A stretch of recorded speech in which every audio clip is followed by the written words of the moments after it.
오늘 우리에게 주신 하나님의 말씀은 사도행전 6장 8절서부터 15절까지 한 번 더 봅니다. 스데반이 은혜와 권능이 충만하여 큰 기사와 표적을 민간에 행하니 리버디노, 구레네인, 알렉산드리아인, 길리기아와 아시아에서 온 사람들이 회당이라는 각 회당에서 어떤 이들이 들고 일어나 스데반으로 더불어 변론할세. 스데반이 지혜와 성령으로 말함을 저희가 능히 당치 못하여 사람들을 가르쳐 말시키되 이 사람이 모세와 및 하나님을 모독하는 말하는 것을 우리가 들었노라 하게 하고 백성과 장로와 서기관들을 충동시켜 와서 잡아가지고 공의에 이르러 거짓 증인들을 세우니 가로되 이 사람이 이 거룩한 것과 율법을 거스려 말하기를 마지 아니하는도다. 그의 말에 이 나사렛 예수가 이곳을 헐고 또 모세가 우리에게 전하여 준 규례를 고치겠다 함을 우리가 들었노라 하거늘 공의 중에 앉은 사람들이 다 스데반을 주목하여 보니 그 얼굴이 천사의 얼굴과 같더라. 아멘. 할렐루야. 오늘 말씀의 제목은 사도행전 6장 8절에서 15절 은혜와 권능이 충만한 스데반 두 번째 시간으로 오늘 말씀의 제목을 쫓아서 은혜를 받도록 하겠습니다. 우리가 잘 알다시피 사도행전 7장은 스데반의 놀라운 메시지를 증거하는 것과 스데반의 순교에 관련된 역사가 기록이 되어 있습니다. 스데반은 순교하기 전에 집사임에도 불구하고 사도가 아님에도 불구하고 놀랍도록 이스라엘의 역사 전체를 아브람 때로부터 전체를 요약을 해가지고 그것을 진술하고 기술을 하며 저들에게 전파를 했습니다. 그러니까 복음 진리의 말씀이 어디로부터 말미암았는가? 그것은 너희 조상 아브람으로부터 말미암아 가지고 오늘에 이르는데 아브람과 다윗의 자손 예수 그리스도의 세계라 말하는 그 예수님이 바로 메시아다. 그 내용을 말하는 것이죠. 근데 스데반 예를 들어서 베드로 같은 경우는 너희는 날 누구라 하느냐 그러면은 주는 그리스도시요 살아계신 하나님의 아들이다 이렇게 말을 하잖아요. 아주 간단하죠. 베드로가 또 사도행전에 성령 충만함을 받고 난 다음에도 간단합니다. 메시지가. 그런데 스데반은 이게 지금 이스라엘 전체 역사를 완전히 무슨 학자가 이와 같은 메시지를 다 응축을 시켜가지고 아브람 때로부터 이야기를 합니다. 너희 조상 아브람 이렇게 하면서 그리스도에게 이르기까지의 전 역사를 통째로 한꺼번에 말을 하는데 그의 얼굴이 천사와 같았었고 또한 무엇이 됐느냐면은 오늘 본문 말씀의 8절 말씀 아주 중요한 말입니다. 스데반이 은혜와 권능이 충만하여 스데반이 은혜와 권능이 충만하여 그리고 또한 9절 10절 말씀에 스데반이 지혜와 성령으로 말함을 저희가 능히 당치 못하여 사람들이 오히려 스데반의 말에 관련된 것을 거짓으로 막 증언을 하게 만들어 가지고 죽게 만들려고 하는 그런 괴계들이 있는 것을 오늘 본문 속에서 살펴볼 수가 있습니다. 근데 그것 가운데서 스데반에게는 은혜와 권능이 충만하여라는 우리가 소위 말해서 요즘 한참 구하고 있는 것이 성령의 불을 받으라. 성령의 불로 충만함을 받고 사랑의 불로 충만함을 받고 그러라겠는데 이 스데반 속에 은혜와 권능이 충만하다. 이 막 속에서 막 충만하게 차오르는 것이죠. 그러니까 하나님의 은혜와 권능이 충만하면은 무엇이 나타나냐면 이적과 표적과 기사가 나타날 뿐만 아니라 하나님의 은혜와 권능이 충만하면은 뭐가 열리느냐면 이 두뇌가 열려요. 두뇌가 열려 가지고 지혜와 계시가 열리게 됩니다. 그래서 지혜와 성령으로 말한다라는 내용이 나는데 사도 바울은 그것을 갖다가 무엇이라 하냐면 지혜와 계시의 정신을 하나님께서 열어 주신다 이렇게 표현합니다. 너무나 놀라운 거예요. 바벨론 70년 포로 당시에 다니엘 선지자는 활동을 여호와의 이름으로 선지자로서 활동을 했는데 그것도 활동하는 것이 이제 거기에 바벨론 제국이 우상 숭배하는 제국인데 거기 끌려갔기 때문에 박사들이 있고 무당들이 있고 이러죠. 박수 무당 이렇게 무당은 여자 무당을 의미하는 것이고 박수는 남자 무당을 의미하는데 거기는 그 사람들은 점성술사까지 있는 그런 사람들이에요. 그래서 왕이 꿈을 꾸면은 왕을 꿈을 꾼 것에 대해서 해석을 막 합니다. 예. 근데 그 꿈에 대해서도 다니엘이가 해석을 잘하고 하나님의 은혜와 권능이 충만하고 지혜와 성령이 충만해가지고 놀라운 일들을 막 일으키니까 다니엘을 뭐라고 표현했느냐면은 하나님의 신들의 영이 그 속에 있다라고 표현해요. 하나님의 신들의 영이 있어가지고 지혜와 영이 하나님의 영이 충만해가지고 어떤 일들이 나타나면 영적으로 민첩하다. 영적으로 이렇게 민첩한 거예요. 또한 의문을 파하는 능력이 있고 꿈을 해몽하는 능력이 따라 붙었어요. 그러니까 여러분들 굉장히 중요합니다. 그와 같은 그걸 보고 해석자라고 표현을 하는데 하나님이 그 권세와 능력을 다니엘에게 주었는데 한 번은 그 왕이 꿈을 꿨어요. 다니엘 시대 때 꿈을 꿨는데 꿈을 잃어버렸어요. 참 나는 그 사건을 보면서 참 신기하다. 이런 경우도 있다. 꿈을 까먹었어요. 거대한 꿈을 꿨는데 까먹었어. 아무리 떠올려도 안 떠오르는 거야.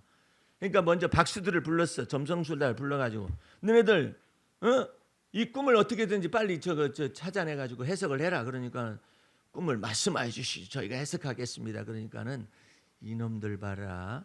내가 꿈을 꿨는데 꿈을 까먹었어. 근데 그 까먹은 꿈을 무슨 꿈 꿨는지를 너희가 나타내고 그 꿈을 또한 해석할지니라. 그러니까 왕이시여 꿈을 말씀하시. 이놈들이 다 잡아 죽여버리겠다고 말이야. 펄펄 뛰었어요. 꿈을 꾼 것을 까먹었다니까. 그러니까 그렇게 왕이시여 꿈을 말씀하시면 해석해 드릴 수는 있지만 꿈을 까먹은 것을 우리한테 떠올려 가지고 그렇게 하는 것은 하나님 이외에는 못하는 겁니다. 이게 너네들 언제까지 그 꿈을 갖다가 찾아가지고 해석을 안 해놓으면은 다 죽여버리겠다고. 그러니까는 이제 그 소식이 다니엘에게까지 들어갔어요. 다니엘에게 이제 다니엘을 불러라. 그래가지고 다니엘은 그때 당시에 바벨론 제국에 있었기 때문에 박수들의 어른이었었어요. 예, 수장이었단 말이에요. 박수들 가운데 어른이 다니엘이었어요. 다니엘을 불러라. 다니엘을 불러가지고 내가 이거 꿈을 꿨는데 꿈을 까먹었다. 그런데 내가 무슨 꿈을 꿨는지 그 꿈을 저놈들한테 시켰더니 해명을 못한다 해서 내가 어느 때까지 해결하지 않으면 다 죽여버리겠다고 그랬다. 예. 그러니까 다니엘이가 했다. 왕이시여 그런 꿈을 까먹은 것을 갖다가 꿈을 어떻게 만들어서라든지 아니면은 뭐 그걸 떠올려서라든지 아니면은 그것을 또 해석을 해야 한다라는 것은 그것은 하나님의 영역입니다. 그것은 이 세상에 어떤 지혜와 총명과 계시를 받는 박수들이 있다 할지라도 점성술자 그것은 불가능한 것입니다.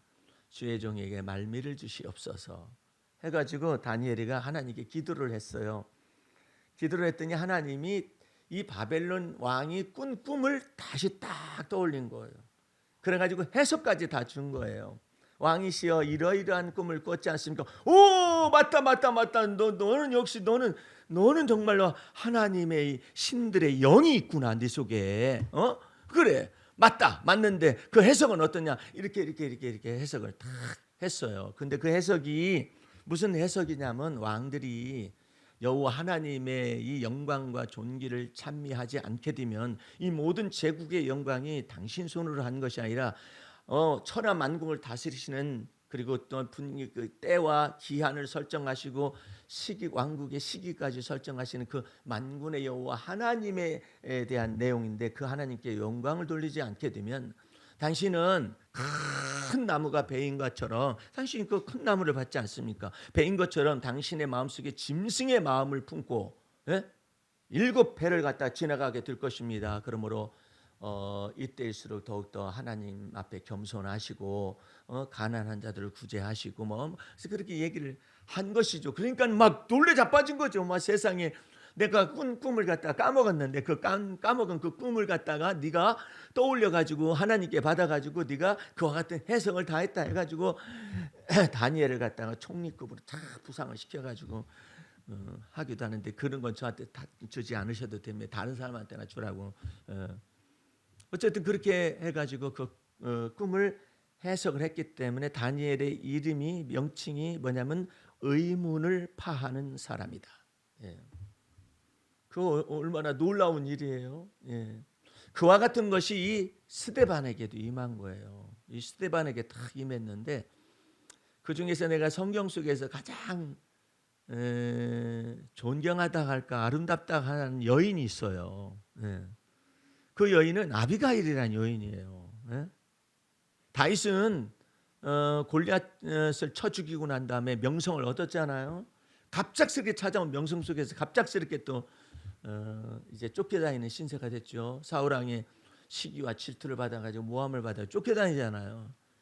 그 모든 것들이 전체 이제 연단이 끝나갈 때쯤 해서 끝나갈 때쯤 해서 다윗에게 아주 엄청난 분기점이 발생한 거예요. 다윗이 나발이라는 사람의 이 사람이 굉장히 큰 부자인데 들판에 이와 같은 나발의 양떼라든지 뭐 육축이 이와 같은 것들을 키울 때 다윗의 군사들이 쫙 이렇게 둘러 있었는데 그때는 다윗이 혼자 몸이 아니었었어요. 처음에는 200명, 그다음에 300명, 400명까지 되다가 다윗에게 몰려든 사람들이 오합지졸이지만 다윗에게 몰려든 사람들이 600명이나 됐었죠. 그러니까 엄청나잖아요. 근데 다윗은 그때마다 자기가 시편에서 계시를 받은 그 말씀을 언제나 되뇌이면서 하나님께 기도를 합니다. 여호와는 나의 목자십니다. 1인칭이잖아요. 그죠? 여호와는 나의 목자십니다. 1인칭. 그러면 내가 부족함이 없으나이다. 없다고 말을 하잖아요. 그러다가 이제는 집단적으로 조합해서 기도를 하는 걸 미리 기도한 것입니다. 여호와는 나의 목자가 되실 뿐만 아니라 그가 푸른 초장으로 양떼를 인도하시고 쉴만한 문가로 인도하신다라는 것까지 믿었어. 여러분들도 그거 믿음을 확장을 시키는 게 좋아요. 나만 이렇게 그냥 잘 돼가지고 나만 어떻게 되는 것이 아니라 여호와가 나의 목자가 되시는 뿐만 아니라 내 속에서 내게 딸린 사람들, 내게 관계된 사람들에게 주님께서 더욱더 임재하실 것을 믿어야 해요. 예, 그거 꼭 믿어야 해요. 여러분들 시편 138편 펴봐요. 이거 말씀 속에서 딱 간직하고 그렇게 믿어야 해. 나만 알면 안 돼요. 여러분들도 약속하셔야 해. 주 안에서 여러분 잘 되면 여러분만 잘 되지 말고 같이 살아야 해. 나도 나만 잘 되면 나만 사는 게 아니라 같이 살아야 해. 시편 138편 그런 의미에서 한번 보시기 바랍니다. 요셉이 잘 되니까 요셉에 딸린 사람들을 막 다 살려내잖아요. 기근실을 벗어나게 하고. 시편 138편 8절 맨 마지막 기절입니다. 여호와께서 내게 관계된 것을 완전케 하실지라. 세 번역은 어떻게 돼 있어요? 그러니까 이게 지금 옛날 이 원전의 번역이 이게 이제 옛날 번역이 굉장히 놀라운 영감을 더하는 것인데 그것에 근거해서 여러분의 해석을 보면 돼요. 다시 여호와께서 내게 관계된 것을 완전케 하실지라. 도대체가 너는 주님께서 그러시는 거 네가 나를 여호와는 나의 복이라 말하였으므로 내가 너를 복의 근원으로 삼아서 너와 관계된 자들에게 복을 내리리라 이러는 거죠. 아브라함 좀 보세요. 심지어 조카 롯은 믿음도 없어가지고 그냥 베길 비실비실거리고 말이야 간다는 것이 소돔과 고모라 성으로 마치 그 푸죽간으로 소가 들어가는 것처럼 거기에 들어가서 살게 됐잖아요. 그런데 거기서 멸망 중에 있었었는데 하나님께서 아브라함의 중보기도를 들으셔가지고 아브라함과 관계된 자를 구원하시잖아요. 박 집사님도 마찬가지예요. 하나님께서 소라 집사 속에서 여태까지 지각의 연단과 그리스도의 제자 훈련을 통하여서 주께서 성령의 불을 내리셔서 말해 온 몸을 바꾸시고 그 다음에 또 체온도 바꾸시고 몸의 차가운 막 이런 것들도 바꾸셔서 등짝에다가 주님께서 그냥 성령의 불을 나타내시더니 놀라운 변화가 나타나잖아요. 이제 거기서 끝나는 게 아니라 넌 복의 근원이 돼서 너와 관계된 자들 속에서 하나님의 영광을 보기를 믿더라. 그러잖아요. 관계된 자들 속에서 주님께서 역사를 나타내시고 도대체가 어디까지 저 어머니가 일어나서 또한 걸을 힘을 가지고 근육의 훈련을 받아가지고 어떻게 걷게 되거나 아니면 그래서 어떻게 여행을 갔다 온데 그럴 수 있는지는 아무도 몰라요. 모르는데 한 가지 분명한 사실은 지난주에 우리가 합심해서 그랬었잖아요. 신경안정제를 갖다가 먹인 것 때문에 그냥 수술까지 해서 막 더 힘이 없고 그러는데 그것을 한번 해보자. 위험한 발상이거든요. 리스크가 많은 내용이에요. 근데 주의 이름으로 한번 해보자. 그랬었더니 지금 일주일을 넘어왔다고 그러는데 신경안정제를 처방하지 아니하여도 그러니까 아무래도 잠을 덜 주무시고 잠 덜 주무실 뿐만 아니라 신경 안정을 시키는 물질이 들어오지 않으니까 화학 물질이 들어오지 않으니까 좀 더 정신이 좀 맑게 두고 대화도 통하고 이제 그렇게 되겠죠. 종일 자거나 그런 것은 아닌데 그런데 그것 가운데서 주님이 묻는 거예요. 저 당사자한테도 묻고 우리들에게도 묻는 거예요. 너 어디까지 믿느냐 이래. 너 어디까지 믿느냐? 너 어디서 어디까지 믿느냐? 여기는 믿고 여기는 안 믿는데 어디까지 믿느냐? 그걸 주님이 언제나 따져요. 이스라엘 백성들한테도 너희가 출애굽할 때도 믿지 않고 이적과 표적과 기사를 나타날 때도 안 믿어요. 안 믿는 중에 여호와 하나님이 누구를 근거로 이적과 표적과 기사를 행했느냐 하면 아브라함과 언약을 기억하사 행하신 거예요. 나는 그런 생각도 해요. 우리 부모님들도 예수 안 믿어가지고 나 정말 힘들었어요. 예, 많이 힘들었어요. 구원을 놓고 기도하고. 근데 어떻게 그럴까? 근데 몇 년 동안을 기도를 했었거든요. 내 부모님 구원을 놓고. 우리 형님은 먼저 예수를 믿어서 나의 구원을 놓고 기도했던 것 같아요. 근데 나는 이제 우리 부모님의 구원이 이제 앞에 있었거든요. 그래가지고 막 기도를 했죠. 근데 한 3년여 동안 새벽마다 기도를 했었거든요. 더 이상 하지 말라고 그랬습니다. 왜 하지 맙니까? 그랬더니 기도가 이게 찼다는 거예요. 이게 때를 기다려라. 때를 기다리는데 어떻게 여호와께서 너희 부모님들 속에서 일을 행하실 것인가에 관하여서 그러니까 우리 내게 관계된 분들이잖아요. 예? 그것에 관해서 역사하기를 기다렸잖아요. 맨 처음에 우리 어머님부터 역사가 나타났어요. 우리 어머님은 무신론자예요. 예. 무신론자인데 사고가 긍정적이에요. 적극적이고 긍정적이에요. 그러니까는 신이 없어도 당신은 살 수 있어요. 사고가 건전하고 예? 아주 그냥 긍정적이고 적극적이기 때문에 신이 없어도 산다니까. 근데 딱 한 가지 믿는 신이 있었어요. 그것이 자녀들이었었어요. 자녀들을 믿어요. 예. 온전히 믿어요. 그래가지고 내가 이렇게 고생하면서 하면은 당신을 봉양하리라고 생각을 한 거죠. 그게 신인데, 그러니까는 예수를 안 믿어요. 안 믿는데 나는 기도를 해놨었잖아요. 그런데 어느 날 갑자기 그 집에서 아들만 철석같이 믿고 있는 그래가지고 어머니가 처절한 삶을 살았어요. 그분은요.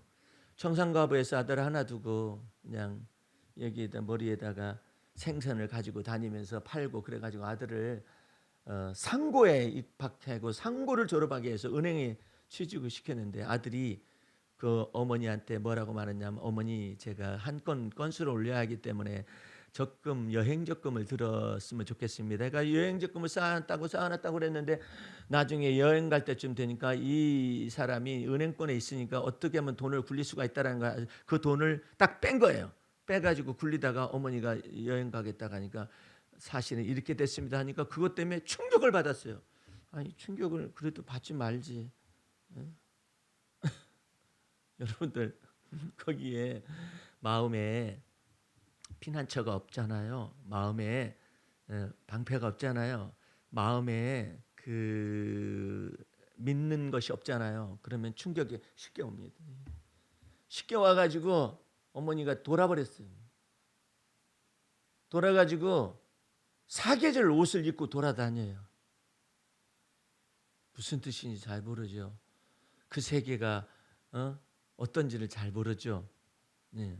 사계절 옷이라는 것은 봄, 여름, 가을, 겨울 할 것도 없이 언제나 추워. 그래가지고 옷을 막 덕지덕지 하고 그다음에 뭐 그런데 신기한 건 그런 사람들은 뭐 부패한 음식을 먹어도 탈도 안 나요. 왜 그런지 몰라. 그리고 이런데 막 주워 먹고 막 그렇게 해서 살아요. 그런데 그렇게 살다가 뭐 수명이 짧았는지 어쨌는지 죽었어요. 죽고 난 다음에 마을 전체에 그 초상을 치르게 됐어요. 그 순간에 모든 어머니의 가슴들이 다 울었어. 자식 믿어도 소용없다고. 그 중에 우리 어머니가 충격을 크게 받았어요. 자식들 믿을 거 없다 해가지고 어디로 갔느냐면은 때를 기다리라 주께서 말씀하신 대로 예배당으로 가버렸. 자식. 그래가지고 예수를 믿기 시작한데, 야, 하나님께서 나와 관계된 것 속에 역사하신다 그랬잖아요. 와, 우리 하나님께서 그냥 예배당만 덜렁 갖다 놓고 그런가 했었더니 아니야. 아니 천사를 보냈어. 천사를 보내가지고 새벽마다 우리 어머니 잠이 없어요. 그래 얼마나 부지런한지 몰라. 근데 그냥 새벽에 예배당 종소리를 듣는 거예요. 그러는데 예배당 종소리를 듣기 바로 몇 분 전에 누가 와서 발로 차서 깨우는 거야. 일어나. 그러면 아무도 없어요. 그 조금 있으면 새벽종이 치는 거야. 아, 새벽종이 치는 거 보니까 나보고 교회 와서 하나님 말씀을 들으라는가 보구나. 새벽 기도라는 것이 있구나. 해가 새벽에 가는 거예요. 그걸 몇 개월을 시켰어요. 나는 세상에 여태까지 그렇게 믿어도 나를 발로 차는 천사를 만나본 적이 없어. 여러분 만나본 적 있어요? 발로 툭툭 차가지고 일어나라 기도해라. 그거 없잖아요. 근데 우리 어머님은 아유 감각적이에요. 너무나 영적인 감각이 본래 뛰어난 것인지 아니면 무신론을 완전히 깨트려 부시고 말이야. 급하셨는지. 아유 그래가지고 그냥 일어나 발로 떡 차면 니슈 그러면 아무도 없는데 종 땡 쳐. 아. 거기 시골에는요 종을 두 번을 쳐요. 한 번 차인배를 울리고 한 번은 뭐 이제 원래 이제 시작한다는 종을 울리고 그래요. 근데 그 차인배를 먼저 울리는 그 종을 딱 치면 우리 어머님이 막 세수를 하고 어쩌고 저쩌고 해가지고 했다는 것을 나도 몰랐었어요. 서울에 있는 나도. 하나님이 이 일을 행하시되 어떻게 행하시냐면 일을 행하시고 일을 지어서 성취하고 우리가 알지 못하는 크고 비밀한 일로 막 역사를 하시는 거예요. 그래가지고 방학 때 내려갔더니 우리 어머님이 예수님을 잘 믿고 있는 사람으로 바뀌어져 있는 거야. 아 그러면 그거 같은 전화를 갖다 나한테 하면 얼마나 좋아요. 근데 아들 믿는 예수 내가 믿으면 손에 장을 지져라. 그 하신 말들이 있었거든요. 손에 장 짓기는 어려우신가 보지. 예? 말을 안 하시고 그렇게 해가지고 세상에 예수 믿는 사람으로 바뀌었어요. 더군다나 야야 우리 어머니 말투가 그래. 야야 사실은 내가 뭐가 잘못됐는지 어쨌는지 내가 새벽 4시 반쯤 되면 누가 와서 탁 쳐서 깨워야 그래가지고요. 누야 이러면 아무도 없는데 그러면 곧바로 종을 친단다. 그래가지고 내가 새벽기도 갈 준비를 해가지고 지금 몇 달째야. 내가 그때 이 일을 제기했다는 게 주님께 주님 나는 그렇게 예수를 이렇게 믿고 그런데도 열심으로 믿고 그런데도 주님은 한 번도 나한테 천사도 보내지도 않고 그러니까 주님께서 하시는 말씀이 걸작이에요. 안 보내도 믿지 않니? 안 보내도 믿잖아. 아 그래도 한번 맛배기라도 나를 툭 차가지고 어떻게 하면 되잖아. 너가 엄마는 이렇게 툭 차야 감각이 동화해가지고 이제는 보고 예수 믿는 거야. 그래가지고 어쨌든 기쁘죠. 그렇게 예수 믿고 난 다음에 세상에 제자 훈련을 하나님께서 사자를 보내가지고 제자 훈련을 시켰었던 모양이에요. 제자 훈련을 시켰는데 사람이 인격이 바뀐다는 것은 쉽지 않잖아요. 어느 날 방학 때 또 내려갔더니 어머니 그 천사하고 같이 잘 주님이 보내신 천사하고 동행 잘하세요. 야 근데 우리 어머님의 자아가 나오게 근데 그 목사님이 말이야 이빨이 빠져가지고 말이 샌다. 그래가지고 내가 어머니 이빨 빠졌어요? 그랬더니 아니 그 목사님 이빨 빠진 거잖아요. 근데 왜? 목사님 이빨 빠진 걸 뭐더러 얘기를 해요. 어머니 그 이빨 해드리실래요? 내가 그랬었더니 아이 그럴 돈은 없다 야. 그렇지 않으면 뭐더러 이빨 빠진 것에 관해서 얘기를 하신대요. 아들한테 했는지 다른 사람한테 했는지 모르겠지만 그랬네요. 야, 그게 그러면 큰 잘못이냐? 뭐더러 목사님 이빨 빠졌네 어쨌네 그것을 갖다가 판단한 그런 것이 잘못이에요. 그렇게 말하지 마세요. 나도 아들도 곧 목사가 될 건데 어? 아들의 흠을 잡고 막 다니고 그런 사람 보면 좋겠어요. 덕이 안 되죠. 그럼 내가 어떻게 하냐? 목사님 그 넥타이 사드리자. 어머니 이제 그런 얘기 하지 말라고. 좋은 얘기해도 그 세상을 살기 짧은데 그러시느냐고. 어머니 좋은 얘기 잘하시잖아요. 덕 세우는 얘기도 잘하고 그러네. 근데 어머님이 아주 그냥 천사 만나더니 아주 교만해지셨어요. 그래 우리 어머님이 넥타이를 딱 준비할 수 있도록 만들어 가지고 그 목사님한테 갖다 드렸죠. 어찌 이것을? 아닙니다. 그냥 이렇게 가져왔습니다. 갖다 드리고 싶어. 그래가지고 성장을 했어요. 우리 어머님이. 그러니까 본격적 제자 훈련은 안 된 거야. 그냥 천사 따라다니는 것이지. 그러니까 천사가 제자 훈련 시킬 수가 없어요. 잘 하셔야 해. 천사가 제자 훈련 시키는 게 아니에요. 십자가의 도에 복종하고 나는 날마다 죽어야지. 그러다가 나의 관계된 자 가운데 우리 어머님이 딱 예수를 딱 믿으니까 우리 아버님이 예수를 안 믿어요. 우리 아버님은 곧바로 믿을 것 같거든. 수적인 열세잖아요. 다 예수 믿고 우리 어머니까지 믿고 우리 아버님만 안 믿. 넘어갈 듯 말 듯 할 듯 말 듯 그러는데 나 회개시키고 난 다음에 아버지 예수 믿었어. 내가 그때까지는 복음 진리와 자유를 잘 몰라가지고 술도 입에다 대면 안 된다, 담배도 피면 안 된다, 뭐 하면 안 된다, 뭐 하면 하지 말라가 많았었어요 그때 당시에. 그래가지고 우리 아버님이나 우리 식구들이 추석 때나 설날 때 모이게 되는데 아버님이 꼭 이제 식사 다 차려놓고 기도하고 이렇게 먹으려면 나는 한잔 할란다 하고서 농 안에다가 소주를 감춰놔요. 농 사이에다가 이렇게 감춰놨다가 나 한 잔 먹을란다 그러면서 이렇게 따면서 하시고 난 다음에 몇 마디 하시고 이제 식사를 하죠. 그래 이제 우리 모두가 다 이제 예수 믿는 사람들이니까 그냥 뭐 술을 드시건 말이야. 나는 하도 율법적인 교회에서 있어가지고요. 술은 만지기만 해도 죄라고 그렇게 배웠어요. 아니 어찌 술을 만지기만 해도 죄일까? 그런 것은 생각을 못했어요. 잠언에 보게 되면 만지기만 해도 뱀이 이렇게 쏘듯이 쏠 것이다 이렇게 말하는 그 사람은 저런 사람이에요. 술 중독자예요. 왜냐하면 그 술 중독자가 하는 말이 있어. 혼자 내까리는 말이 그 잠언에 누워 있으니까 배를 탄 것 같다 이래. 나 진짜 누워 있는 사람이 배 탄 거 봤어요. 못 봤죠 여러분들은? 나는 이제 테니스를 일반 사람들하고 하다 보니까 별난 사람들을 다 해장국 먹으러 이제 아침 테니스하고 갈 때가 있었거든요. 야 세상에 이것은 신공이야 신공.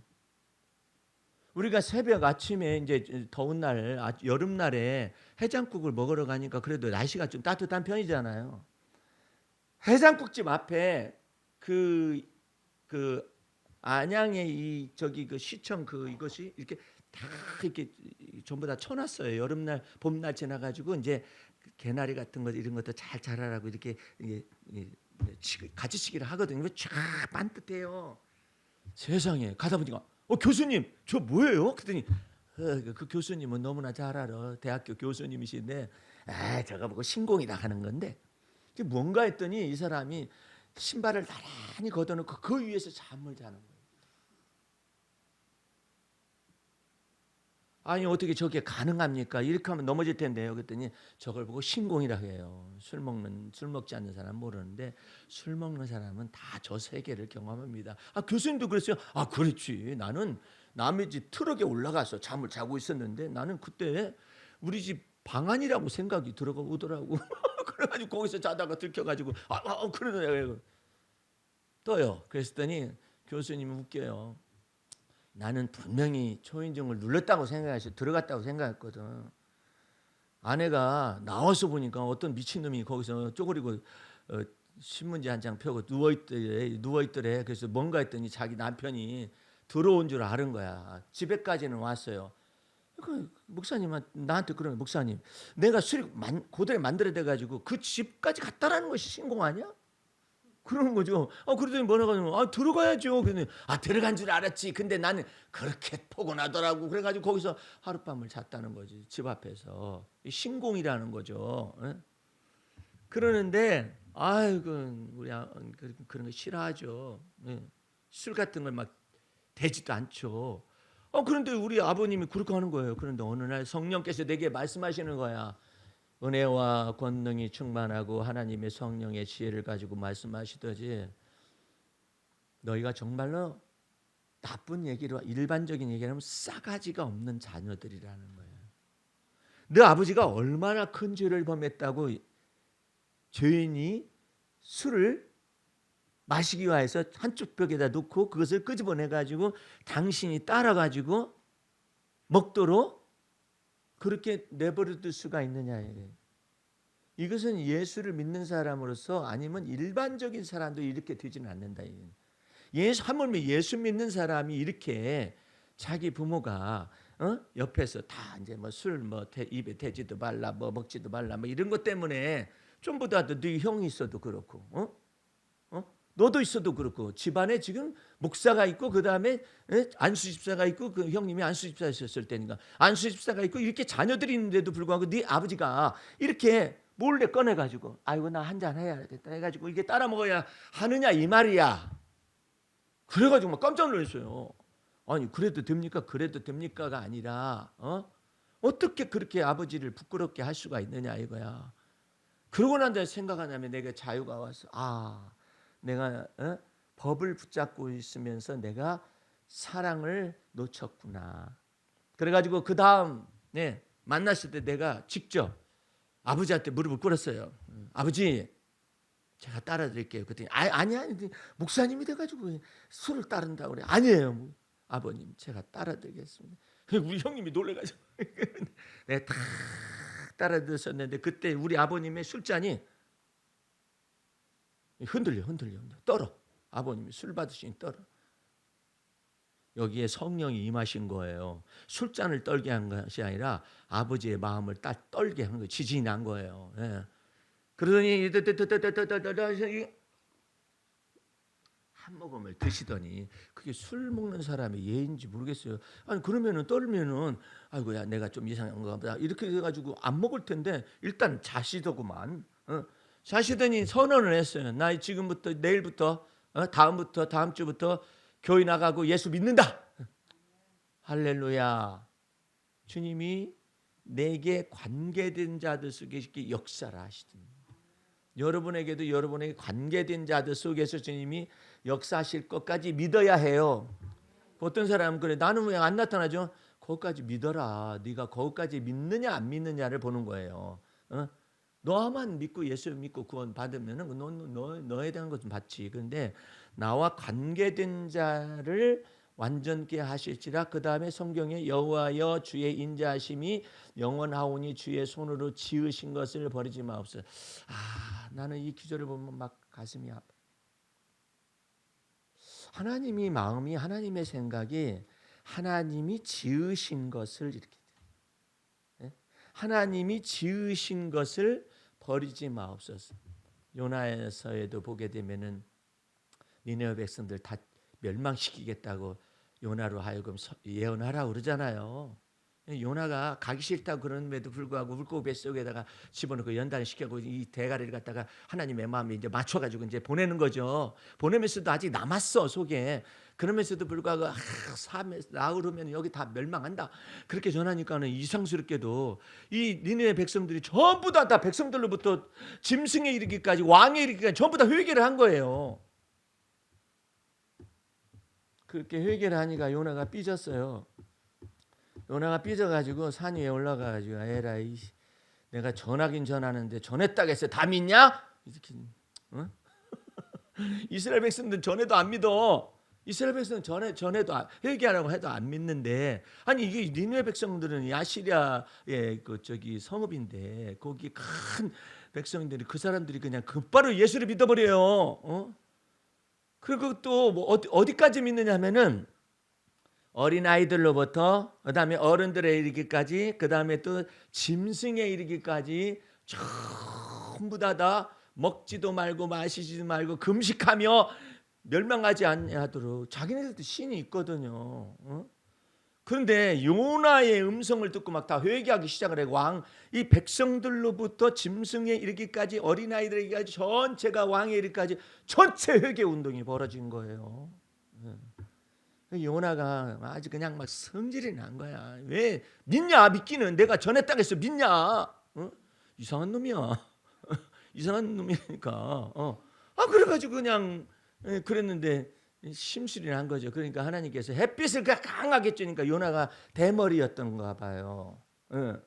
햇빛을 강하게 쬐니까 나 죽는다. 성질 나서 죽는다. 그러니까 하나님께서 박넝쿨을 빨리 자라게 해가지고 넝쿨을 탁 만드는 시원하다. 그래가지고 성질을 또 내요. 그러니까 네가 성질 내면 합당하냐. 그러니까 하나님께서 이제 벌레를 명하셔가지고 요나의 박넝쿨을 탁 물게 해라. 그러니까 완전히 시들어버리니까 니 또 죽어버리겠다고 또 죽어버리겠다. 아유 정말 성질도 더러워가지고 그냥 아니 물고기 뱃속에 들어갔다 나와도 그 모양이냐. 아이고 사람이 안 죽어요.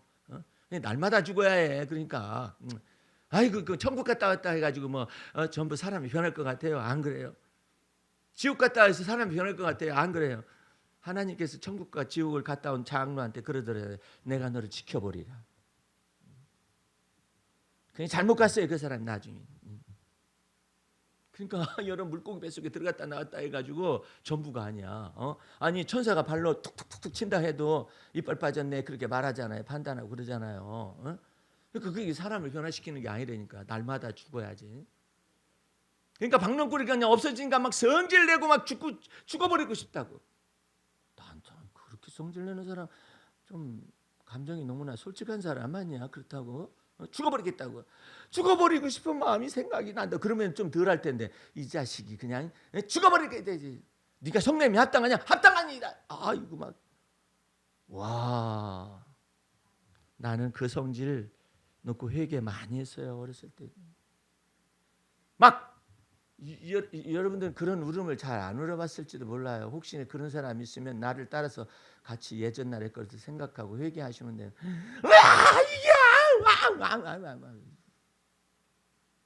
그것만 하면 다행이에요. 뒤집어져. 막 뒤집어지고. 아유, 속이 얼마나 막 분노가 들어차가지고 그랬었으면 막 그래가지고 옆집에 삼촌뻘 되시는 분이 놀래가지고 나한테 찾아왔어요. 쟤 왜 저래요? 몰라 미쳤나 봐. 할머니가 어렸을 때 그랬더니 어렸을 때 그래 어렸을 때 삼형제 사진이 있는데요. 나는 막내에서 제일 뒤쪽에 찍었는데 여기 보면은 볼태기에 심술이 가득해. 불만이 가득하고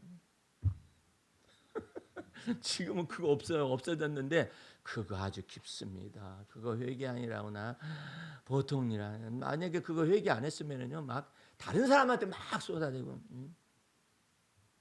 특별히 누구한테 하느냐 그것을 프로젝트라고 그래요. 이렇게 투사를 한다 그러는데 성도들한테 막 하는 거야. 성질을 내고 말이야. 지금 계엄인데 말이야. 이렇게 있을 수가 있어? 막 어쩌고 저쩌고. 아이고 별일을 다 하고 삐뚤어지고 어그러지고 구부러진 이 사고방식이 이와 같은 거지. 충분히 있을 것인데 주님 만나가 또 주님이 내 안에 오셔서 그리스도의 십자가에 도해서 이것을 해방을 시키고 아유 수많은 세월들 이루 말할 수가 없죠. 근데 그 속에서 놀라운 변화를 주시고 그리스도 안에서 새로운 피조물을 띠고 그 약속뿐만 아니라 이전 것 지나가게 해주마. 보라 새 것 만들어주마. 할렐루야. 그러니까 얼마나 좋아요. 네? 그러니까 얼마나 좋아. 그러니까 뭐가 보이느냐? 시대의 표적이 보이는 거예요. 지금 이 계엄을 어떤 보수농객 가운데 한 사람이 뭐라고 말하냐면은 스님도 그 얘기, 스님이 아주 유명한 얘기를 하대. 예? 스님이 무슨 얘기를 하냐면 지금 현 당국에 관해서 뭐냐면 비상 계엄이 선포돼 가지고 나라가 혼란해진 것이 아니라 혼돈된 계엄이 선포돼 가지고 나라가 이 지경이라는 거야. 그게 잘못된 계엄에 대해서 정의도 잘 모르고 법 잡은 사람이었지 그걸 모를까? 예? 그것 때문에 지금 나라가 경제도 망가지고 정치적으로도 이 같은 것을 사람들이 방황하게 만들었다라는 거예요.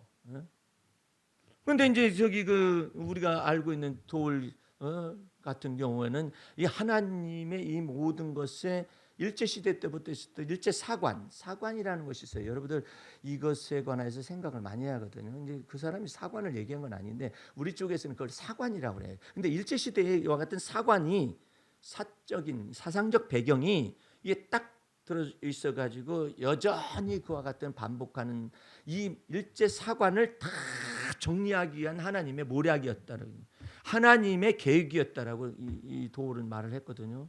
나는 하나님의 모략이 이 모든 걸 다 뒤집어서 새롭게 하기 위해서 묵은 땅을 기경하기 위해서 이렇게 한다라고 말을 하잖아요.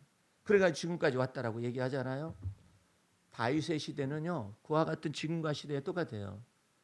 다윗이 나발의 양떼들을 키우고 보호자가 되어주고 이렇게 해서 600명 데리고 다니다가 이제는 저기 좀 사자를 보내가지고 내가 너희의 모든 목축들을 다 돌보아주고 들짐승도 해야지 못하는 만들어줬으니까 소년들 몇 명을 보내니까 10명 정도 보냈어요. 보내니까 이들에게 양식을 조금 다고. 왜냐하면 그날이 잔칫날이었었어요. 어떤 날이냐면은 양 털 깎는 날, 낙타 털 깎는 날, 뭐 털 깎는 이런 날이었어요. 그 털이 이제 돈이 되는 거죠. 그러니까 그 잔칫날에 보냈었더니 이 나발이 하느니까 이새는 누구고 이새 아들은 누구냐 해가지고 이새까지 모욕을 하고 이새 아들 다윗까지 모욕을 하면서 무슨 말하냐면 정치적 발언을 합니다. 정치적 발언을 정치적 발언을 해요. 무슨 정치적 발언을 하느냐면은 요즘 주인을 떠나서 왕을 떠나서 돌아다니는 인간들이 많다라고 말을 한 거야. 그러니까 다윗이 그것을 듣고 죽여버리겠다 해가지고 600명 가운데 200명을 남기고 400명이 칼을 찼어요. 칼을 차고 무슨 얘기냐면 내가 오늘날 나발의 집에 있는 남자라는 남자를 씨를 발려버리기 전에는 내가 하나님 앞에서 이걸 맹세한다. 이렇게 맹세를 한 거예요. 그래가지고 400명 군사에다가 칼을 각자 찰 정도로 무장이 됐었거든요. 그러니까 통일 왕국이 가까울 때야. 그러니까 다윗의 연단이 끝나갈 때인데 거기 막 여기서 막 보복 감정이 막 들고 일어난 거죠. 죽여버리겠다 하니까 그 가운데 시대의 표적을 분별하는 아비가일이란 나발의 아내가 있었어요. 야, 이런 아내 얻으면은요 놀랍죠. 그런데 이 아내가 그 얘기를 듣더니 세상에 아니 지금 다윗을 모욕하면 되느냐, 다윗의 아비를 모욕하면 되느냐, 그 가문을 모욕하면 되느냐 말이야. 지금 그 사람은 왕될 사람인데 이것을 딱 아는 거야. 야, 놀라. 그것도 무슨 남자 선지자가 예언했다니 다윗에 이런 게 아니에요. 평범한 여자인데 그 여자가 하나님의 지혜와 총명을 받아가지고 시대를 분별하는 표적을 쫙 아는 거야. 지금 이때는 사울왕의 시대일지 모르지만은 그 사람은 하나님께서 이미 내친 사람이요. 하나님께 불순종했기 때문에 버린 사람이다. 그리고 다윗이 왕의 위에 오를 것이라는 걸 알고 있었던 거야. 그러니까 이 아비가일이 빨리 그 저기 먹을 것들을 갖다가 다윗에게 앞서 보내라, 내 앞서 보내라. 그리고 나도 가마 해가지고 먹는 것이 앞서 가면서 그다음에 이 여인이 말을 타고 막 간 거예요. 가가지고 납작 엎드린 거예요. 다윗에게. 다윗이 누군데? 왜 엎드린대? 사울왕에게 엎드리지? 사울왕의 저기 그 왕권을 갖다가 배신하거나 왕권을 갖다가 거역하는 놈들은 다 죽여버리라고 말이야. 그렇게 하지 차라리. 그러면은 그 우파일 거 아니야. 극우파. 아예 그냥 하나님의 재판소도 폭발을 시켜버리고, 하나님의 판단의 보좌도 없다. 이거 치고 없다. 사울왕이 잘 돼야지. 왜? 그러느냐고 그러잖아요. 쫓겨다니고 있는 다윗에 관해서 왜 엎드리느냐 말이야. 왜? 하나님의 지혜와 총명을 받아서 시대의 표적을 구분한 거예요.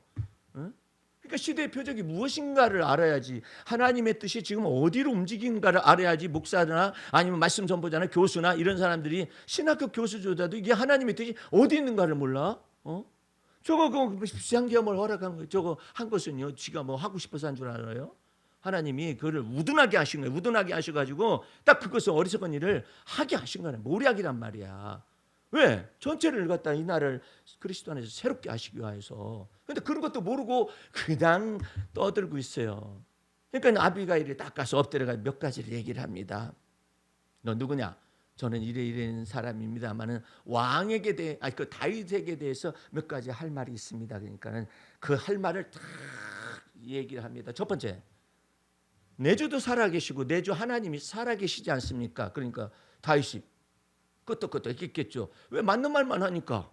다윗이 여태까지 하나님을 주로 섬겼잖아요. 다윗도 지금 죽은 건 아니잖아. 아니 그거 못 얻어먹었다 해서 죽어? 그렇다고 칼 차고 가서 다 도륙을 내려고 그래? 이 말이 굉장히 단수가 높은 거예요. 내 주도 살아계시지 않습니까? 가만히 생각해 보니까 그렇지, 죽지는 아직 않았지. 근데 왜 죽을 사람처럼 칼 차고 가서 다 죽여버리겠다고 그래? 그 말을 그렇게 다 던지네. 내 주 하나님은 더 살아계시지 않습니까? 그러니까 다 하나님 앞에서 맞다 이렇게 됐어요 이제. 그럴 뿐만 아니라 왕은 내주 하나님 여호와의 생명싸개 속에 딱 쌓여져 있기 때문에 누구도 왕을 해할 수가 없나이다. 그러니까 와, 도대체가 이 말은 어디서 나온 말이냐 생각해봐요. 먹을 것을 좀 주는 것보다도 아니면 도움을 주는 것보다 아예 그냥 근본적으로 내주는 여호와 하나님의 생명싸개 속에 딱 쌓여있기 때문에 어느 누구도 왕을 그 다윗을 해할 수가 없습니다. 예. 야, 놀라운 거지. 다윗의 적들은 여호와께서 물맷돌에다가 달아가지고 다 던져버리듯이 날려보내실 것이고 하나님께서 다윗을 위하여서 왕권을 세우실 것입니다라는 말까지 딱 하는 거야. 그게 놀래 자빠졌지. 거기서 말 잘못하면 다 날아가는 거예요. 다윗도 무지한 자의 피를 흘리는 것이고 다 날아가는 거야. 한건 파멸이야 다. 근데 거기에서 이 아비가일의 여자 입에서 이런 말들이 쫙 나오나. 여러분의 입에 그와 같은 학자의 혀가 있으시기 바랍니다. 이게 놀라운 얘기예요. 그러니까 다윗이 말마다 다 오라. 그리고 다윗의 자존심도 다 세웠어. 그런 여자가 있었었더라고. 성경 속에. 어떻게 하면 가능하느냐? 하나님의 은혜와 권능이 충만하고 지혜와 계시의 영으로 충만한 사람이 있을 때 시대의 표적을 구분하는 거예요. 예? 그러니까 다윗이 뭐라고 칭찬을 했느냐면 너를 보내신 여호와 하나님을 찬송하며 또한 내 지혜를 칭찬하노니 여호와 하나님께서 너를 보내어서 나로 하여금 칼부리 많은 이 모든 것을 벗어나게 하셨도다 하고 다윗이 돌아갑니다. 예? 아니 거기다 대고 이 얘기를 해봐요. 아니 다윗이요, 당신이 왕뒷사람은 이러면 됩니까? 이게 지금 합당합니까? 이렇게 말을 하면은 뭐가 어떻고 어때? 너도 똑같은 것이로구나 해가지고 너 그구냐? 해가지고 아니 그러시면 안 되죠. 이 나라에 왕이 있는데 왜 당신이 감히 왕이 되려고 합니까? 이런 식으로 말해요. 너 그구야 그구? 너 뭐야 너? 해가지고 그냥 다 죽여버리고 너도 끝나고 나도 끝나고 그냥 다 파멸이다. 아, 생각해봐요. 400명이 칼찬 군사를 데리고 갔다니까 200명을 남기고. 근데 다윗이 거기서 네 말이 옳도다. 너를 보내셔서 나로 하여금 무지한 자의 피를 흘리게 하지 아니하시는 그 하나님을 송축할지라. 할렐루야. 요거야 요걸 한 거야. 내 영혼아 여호와를 송축하라. 아비가일만 칭찬하지 않았잖아요.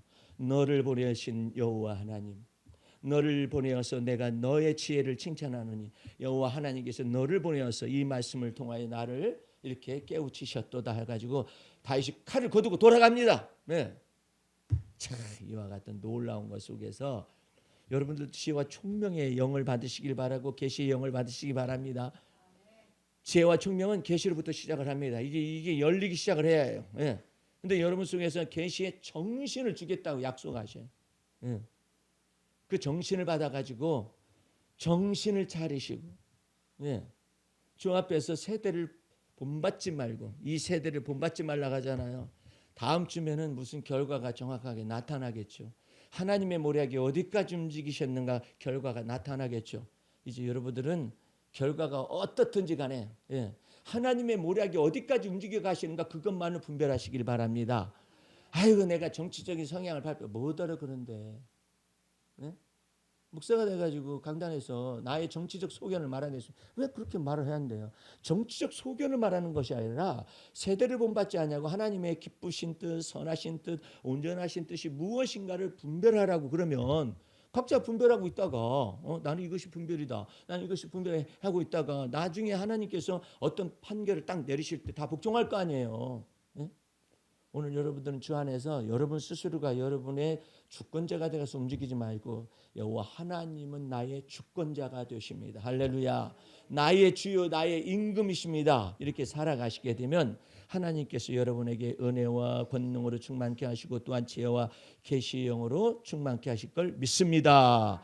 기도하겠습니다. 우리 하나님 아버지, 감사와 찬미와 영광과 존귀를 주 앞에 올립니다. 주의 보혈 능력이 있어서 우리의 삶 속에 깊숙이 관여하시되 우리의 두뇌를 여시고 우리의 마음을 심장을 열으셔서 그리스도의 마음을 창조하시고 그리스도의 심장을 창조하셔서 하나님의 선하시고 기뻐하시고 온전하신 뜻이 무엇인지를 분별하는 은혜와 권능이 충만하며 지혜와 총명의 영으로서 충만하게 채워 주옵소서. 예수님 이름으로 기도하였습니다. 아멘.